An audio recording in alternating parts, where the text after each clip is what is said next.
Assalamualaikum warahmatullahi wabarakatuh. Alhamdulillah wa syukurillah ala nikmatillah. La haula wala quwata illa billahil aliyyil azim. Allahumma sholli ala sayyidina Muhammad wa ala ali sayyidina Muhammad. Puji syukur kehadirat Allah Subhanahu wa taala yang telah memberikan rahmat dan hidayahnya kepada kita semua, sehingga pada hari ini kita dapat berjumpa dalam pelaksanaan MPLS secara daring. Selawat beriring salam tetap kita sanjungkan kepada junjungan kita Nabi besar Muhammad sallallahu alaihi wasallam yang kita nantikan syafaatnya di yaumil akhir nanti, amin. Anak-anak ibu, sebelumnya ibu menyapa kalian, selamat datang di SMP 2, selamat bergabung di sekolah kita tercinta ini. Semoga anak ibu semuanya nanti senang belajar di SMP Negeri 2 Kuala Tungkal. Baik anak ibu, sebelumnya ibu juga akan memperkenalkan, karena seperti kata pepatah, tak kenal maka tak sayang, dan tak sayang pun akhirnya tidak akan cinta dengan pelajaran yang akan ibu sampaikan. Nama ibu Badriah Sarjana Agama. Pelajaran yang ibu ampu adalah pendidikan agama Islam dan budi pekerti.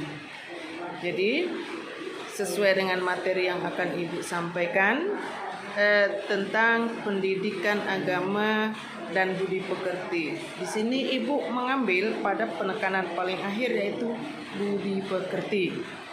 Mengingat keadaan zaman sekarang ini yang kini kita tahu dikuasai oleh gadget, sehingga seluruh kaum remaja tidak bisa lepas dari yang namanya gadget.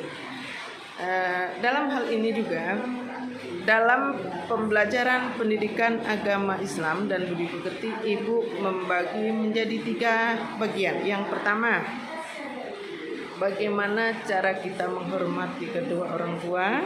Yang kedua, bagaimana cara kita menghormat guru. Kemudian yang ketiga, bagaimana perilaku kita dengan sesama.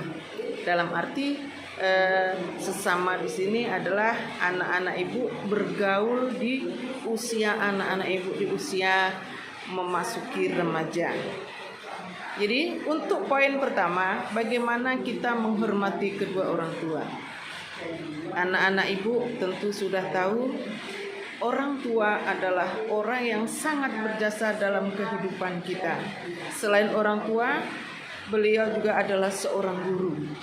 Di rumah, orang tua kita sudah mendidik kita sebagus mungkin, yaitu mulai dari bangun tidur sampai menjelang tidur lagi. Ada kata-kata yang sering beliau ucapkan, ya, untuk mendidik kita. Nah, setelah bangun, tolong dirapikan tempat tidur. Sesudah makan, tolong diselesaikan meja makan, dibereskan, dan sebagainya. Nah, itu pendidikan berbentuk fisik. Kalau rohani, kita selalu diingatkan orang tua kita untuk selalu beribadah, mengingat kepada Allah. Selain itu juga kita selalu diingatkan untuk berperilaku baik, berperilaku santun. Nah, ini sesuai dengan kata orang-orang bijak, bahwasanya pendidikan itu yang utama adalah berangkatnya dari rumah. Ketika di rumah sudah diterapkan nilai-nilai luhur, nilai-nilai baik, kepribadian yang baik, maka dimanapun anak ibu semua berada akan membawa nilai-nilai baik tersebut. Akan santun ketika berbicara, akan berperilaku baik walaupun tidak diawasi oleh orang tua. Karena orang tua juga itu bisa dikatakan perpanjangan tangan. Perpanjangan tangan siapa? Perpanjangan tangan dari Allah, yaitu ridallahu fi ridal walidain wasutullahu fi sutil walidain. Nah, itu ridhonya Allah saja tergantung pada ridho orang tua, dan murkanya Allah pun tergantung pada murka kedua orang tua. Jadi anak-anak ini tidak ada satu alasan pun, tidak ada satu dalil pun yang membolehkan kita melawan orang tua. Kedua, bagaimana cara kita menghormati guru.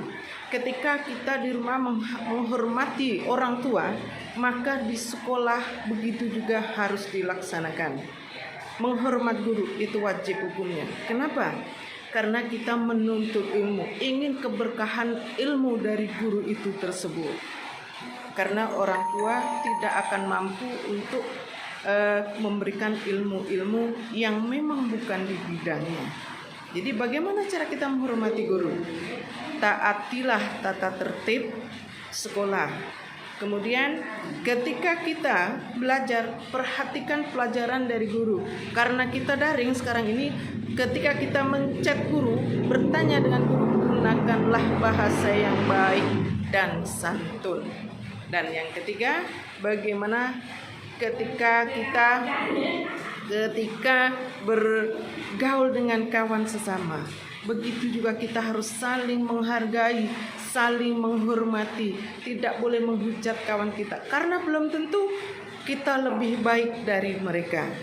Insya Allah anak-anak ibu semuanya di sini, ibu yakin anak ibu semuanya baik-baik saja, karena ibu yakin juga berasal dari keluarga yang baik-baik, dan niatnya sekolah juga untuk mencari ridha Allah dan untuk mendapatkan ilmu yang baik juga. Baik anak ibu, hanya itu yang dapat ibu sampaikan. Lain kali kita mungkin bisa belajar secara yang lebih dari di luar MPLS ini. Ada pertanyaan yang harus kalian jawab, dan nanti tolong dikumpulkan sesuai dengan waktu yang ditentukan oleh sekolah. Pertanyaan pertama, mengapa kita harus menghormati orang tua dan guru? Yang kedua, ketika kita bertemu dengan guru, apa yang harus kita lakukan? Dua pertanyaan ini silakan anak-anak ibu jawab, dan ibu tunggu jawabannya. Terima kasih. Assalamualaikum warahmatullahi wabarakatuh.